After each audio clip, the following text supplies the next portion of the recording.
saludo muy cordial, amigas y amigos que os sumáis a estas conferencias en este tiempo de cuarentena. Todos habéis oído hablar seguramente de los 4 grandes viajes de Cristóbal Colón, pero no son tan conocidos los viajes que él hizo de juventud por el Mediterráneo y hacia el norte, hacia Groenlandia. Vamos pues hoy a explicarlos. El primer viaje, creemos que hacia 1462, fue a la isla griega de Rodas. El hijo de Colón, que es su biógrafo, su hijo Hernando, que en la biografía de su padre, que deja muchas lagunas, afirma que su padre se embarcó por primera vez cuando tenía 14 años, más o menos esto nos sitúa hacia 1462.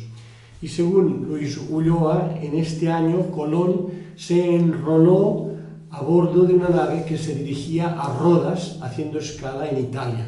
Luis Ulloa, quiero matizar que era un peruano que vino a averiguar cuál era la cuna de Colón, y llegó a la conclusión que muy probablemente Colón era un personaje catalán de la corona catalano-aragonesa. Pues bien, Ulloa nos dice que Colón se embarcó hacia Rodas, haciendo escala en Italia, y en esta nave va a viajar un personaje muy importante que es el gran maestro de la Orden de San Juan de Jerusalén.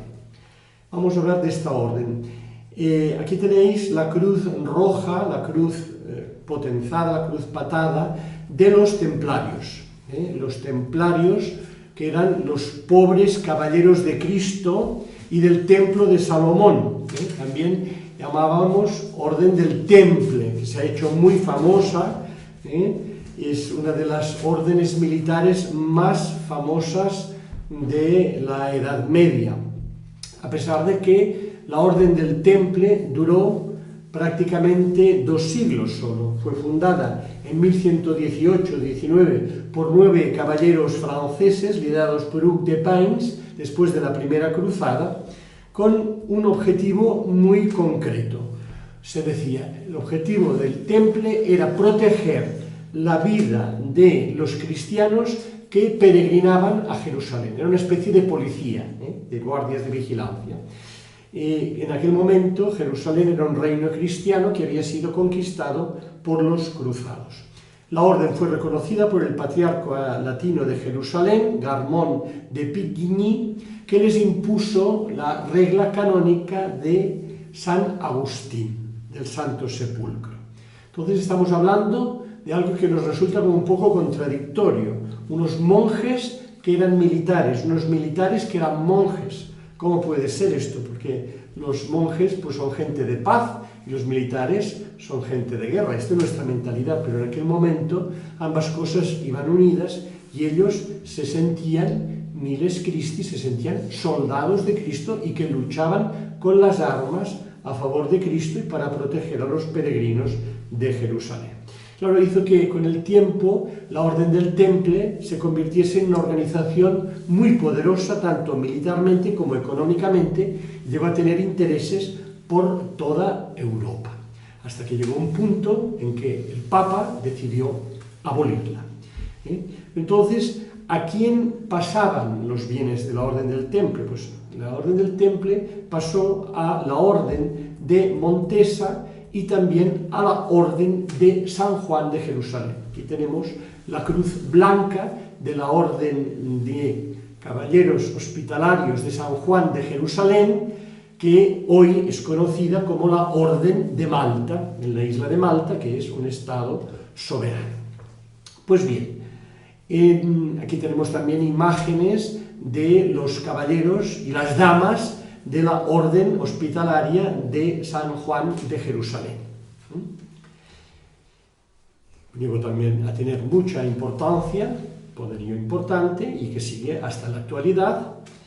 Y entonces, como decíamos, en este viaje de Colón por el Mediterráneo navegaba el gran maestro de esta orden de San Juan de Jerusalén, que era Pere Sacosta, que era señor del priorato de Castelló d'Empúries, al norte de Cataluña, por tanto, de l'Empordà.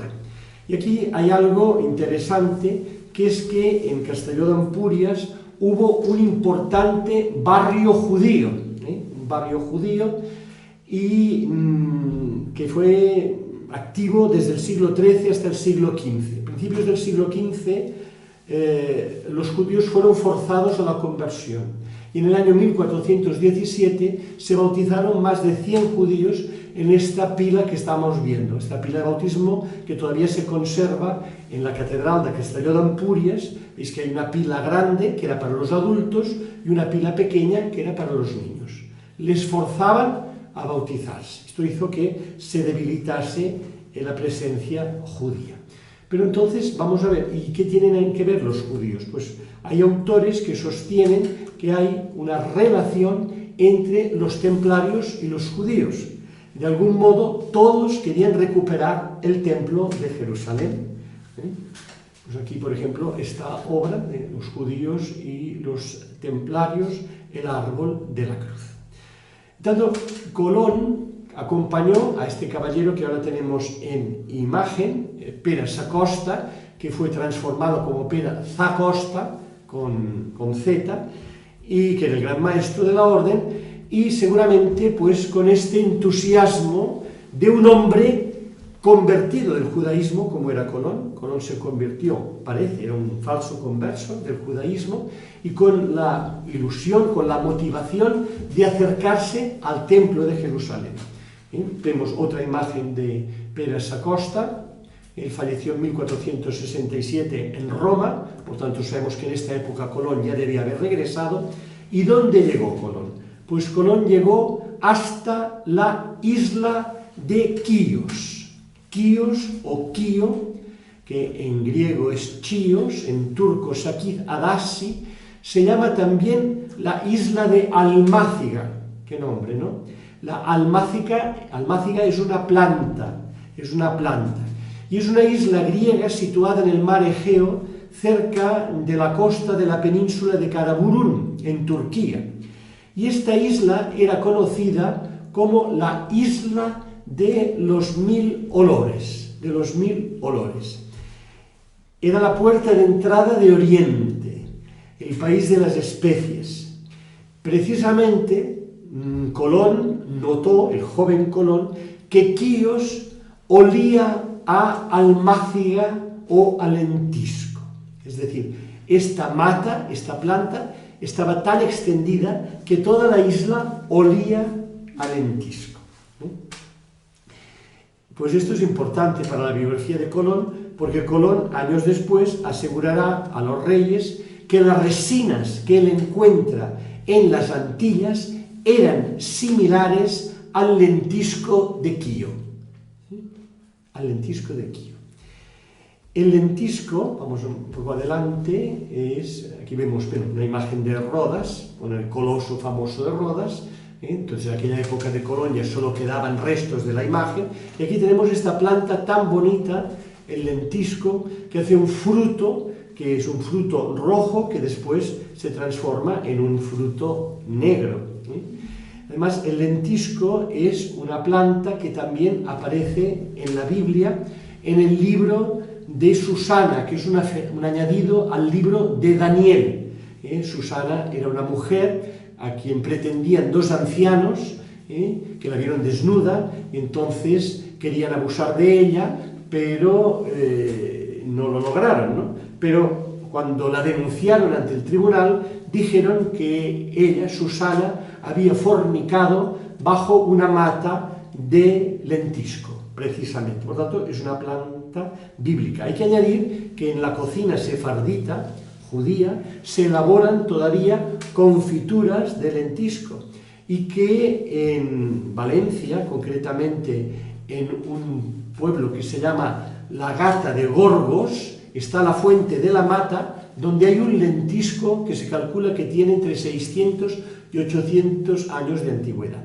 Y no estamos lejos de otro monasterio jerónimo, vinculado a este que nos encontramos, que es San Jerónimo de Cotalba, es decir, de Gata de Gotos. a San Jerónimo de Cotalba hay 35 kilómetros. Y es una planta, el lentisco, muy parecida también al mirto, que también tiene mucha significación en el mundo judío. Por tanto, es interesante esta percepción de Colón, de que ve una mata que quizá para él era conocida, pero en cualquier caso tenía un alto valor simbólico. Y resulta que aquí en San Jerónimo de la Murtra, donde nos encontramos, hay también muchas matas de lentisco, sobre todo, según se ha estudiado, cerca de la ermita de San Onofre, que estamos viendo en pantalla, que es una de las ermitas vinculadas al monasterio, donde los jerónimos iban a pasar tiempos más rigurosos de soledad y de silencio. Además, el lentisco tiene propiedades medicinales. Con el vino de lentisco se calma, por ejemplo, el dolor de muelas. Es una planta medicinal. Bien, vamos a seguir adelante y entonces vamos a ver la época en que Colón fue corsario. Vamos a ver qué es esto de corsario. Corso o corsario viene del latín cursus, que significa carrera. Y el nombre se atribuía a los que practicaban la guerra de corso. Y se podía referir tanto a los marineros como a los buques, ya sean en las armadas o particulares. Entonces ellos adquirían, los corsarios, la condición de militar en virtud de un permiso que les concedía el gobierno al cual servían. Entonces la gente dice, bueno, corsarios o piratas es lo mismo. No, hay una diferencia fundamental. Los corsarios son piratas legales, por decirlo así. Piratas legales. Es decir, el corsario es legal por su gobierno, trabaja a las órdenes de un determinado gobierno, y el pirata no. Pero los métodos podían ser igualmente crueles, porque los corsarios saboteaban el tráfico marítimo de las naciones enemigas a este gobierno al cual servían, generalmente hundiendo sus naves, o saqueándolas, o secuestrando. Entonces, según diversos autores, Colón desarrolló sus actividades de corsario a las órdenes de diferentes patronos. Es decir, Colón va a Rodas, pero después de Rodas regresa a Cataluña, y Cataluña se encuentra en plena guerra civil catalana. Guerra civil que es una guerra de fuegos cruzados. Está, por una parte, el rey enfrentado con la Generalitat, y por otro, la Busca, que era el partido más humilde, la gente sencilla, con la Viga, que era el partido de los nobles. Entonces, como que los catalanes no estábamos de acuerdo con los reyes trastámaras, en este caso Juan II, estuvimos pues poniendo reyes, el primero de los cuales lo tenéis en pantalla, es Pere el Conestable de Portugal, como veis, un rey muy elegante, pero con un reinado que fue bastante efímero. Entonces, Colón trabajaría de corsario a las órdenes de este y de otros reyes sucesivos. Aquí tenemos también la imagen de un monarca muy importante, que es René d'Anjou. Colón, a través de un almirante, trabajó para este rey de Sicilia, René d'Anjou, y trabajó yendo en contra de una nave fernandina, que era la que llevaba el nombre de Fernando el Católico. Por tanto, Colón, antes de ser el Colón que conocemos, había luchado contra Fernando el Católico. Este personaje tan divertido es Luis XI de Francia, una nariz muy prominente, como veis. Este tenía un vicealmirante que le llamaban Colón el Joven, o Colón Junior, que no es el Colón que nosotros protagoniza esta historia, pero también luchó contra los trastámaras de Castilla. Por tanto, cuando Colón comparece ante los reyes católicos, ha luchado en contra de Juan II, a quien vemos en pantalla. Juan II, que también estuvo vinculado a este monasterio de la Murtra y que incluso está representado en el claustro. Le llamaban Juan sin fe. Juan II es el padre del rey católico.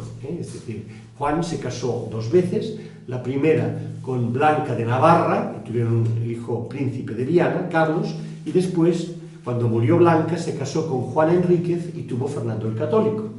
Pero el príncipe de Viana, que era el heredero y que los catalanes veneraban, murió en circunstancias misteriosas, y el pueblo culpó a la madrastra, Juana Enríquez, que le ha envenenado para que pueda reinar su hijo Fernando. Esto nunca se ha podido probar, pero este fue el detonante de esta guerra civil catalana que duró 10 años.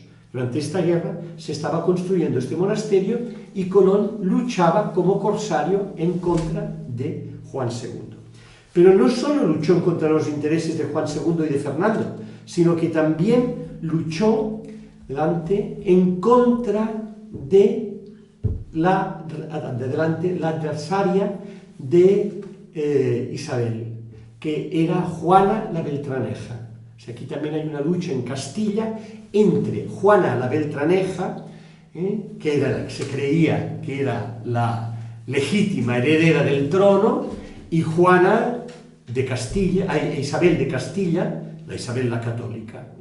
Es decir, cuando Colón comparece años después ante los reyes católicos, adelante, pues Colón ha ido en contra de los dos monarcas, de Fernando y de Isabel, de los intereses de Fernando y de los intereses de Isabel. O sea, imaginad lo difícil que lo tenía Colón, porque no solo el viaje que él les prometía era un viaje insensato, porque iban iba hacia el mar tenebroso, etc., sino que además tenía algo que ocultar, que es que había tenido rivalidad con los intereses de los dos monarcas, y a pesar de todo apostaron por él. Bueno, pues vamos a otro viaje importante, cuando ya aquí se había calmado la guerra civil catalana, que es el viaje que Colón hizo al norte de Europa. ¿Colón en el norte de Europa? Pues sí, al norte de Europa. Diversos autores han estudiado las influencias de Ramon Llull en Colón. Concretamente, las cuestiones per artem demonstrativam solubiles, es una obra de Llull, en la cuestión 154, Ramon Llull plantea una cuestión muy interesante y muy obvia, que son las mareas. Es decir, Ramon Llull, el sabio, había observado, como muchos de nosotros hemos observado, que el mar, pues, a veces retrocede y a veces avanza. Esto es muy visible, por ejemplo, las mareas en Galicia, en el norte de España, son muy visibles las mareas, aquí no tanto. Pero claro, la deducción es lógica. Si el mar está disminuyendo aquí, es que está creciendo en otra parte, ¿no? Entonces, Ramon Llull propuso diversas razones, una de ellas metafísica, decía, son los apetitos naturales del agua, esto nos suena un poco extraño, pero 3 físicas. Una de ellas era la redondez de la Tierra, y otra la influencia del Sol y la influencia de la Luna. Todos sabemos que la Luna y el Sol influyen en las mareas, ¿no? Entonces, el contrabalanceo provocado por las tierras que están al oeste del mar de Inglaterra, en un mar que es convexo, porque la Tierra es redonda, eso Llull ya lo creía Ptolomeo, presupondría la existencia de unas tierras cercanas a lo que después se llamará América. Es decir, las mareas son el indicativo de que hay tierra más allá. Aunque, según el padre Batllori, Llull pensaba más en Groenlandia que en América propiamente dicha. Y aquí es donde empezará este viaje de Colón hacia Groenlandia. Es decir, había una isla que era una isla mítica, que era la isla de Thule, una isla mítica. Pero luego resulta que hay una localidad de Groenlandia que se llama Thule. Y Colón dice: he navegado en el mes de febrero de 1476-77 hasta 100 leguas más allá de la isla de Thule. Entonces, ¿cómo era esto posible?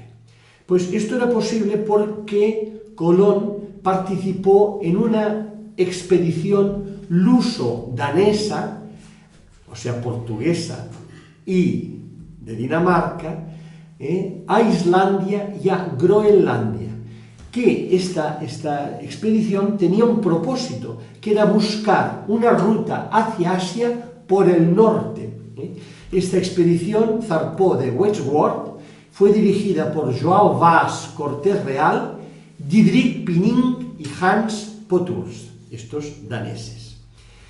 Bien, adelante, aquí vemos la situación de esta isla de Thule, fijaos que llegó muy al norte, Colón, y entonces algunos autores consideran que la prueba de esta participación en la expedición se encontraría en un documento muy importante que son las capitulaciones de Santa Fe. Es decir, cuando ya Colón ha conseguido convencer a los reyes católicos, gracias al judío converso Luis de Santángel, que había al final insistido tanto y le había dicho a la reina, mire, majestad, si lo que dice este Colón no es verdad, que haya tierras más allá, a ustedes les cuesta lo que un banquete de gala. Si no es verdad, pierden este dinero. Pero si es verdad, ganan un mundo. Y eso convenció a la reina. Entonces, finalmente, el 17 de abril de 1492, fijémonos, 6 meses antes de la llegada a América, 17 de abril de 1492, en Granada, en Santa Fe de Granada, pues los reyes y Colón firman las capitulaciones de Santa Fe, que era un documento que fue guardado aquí en el archivo de la Corona de Aragón en Barcelona. Y entonces, en este documento, adelante, hay una frase que ha preocupado mucho a los colombinistas.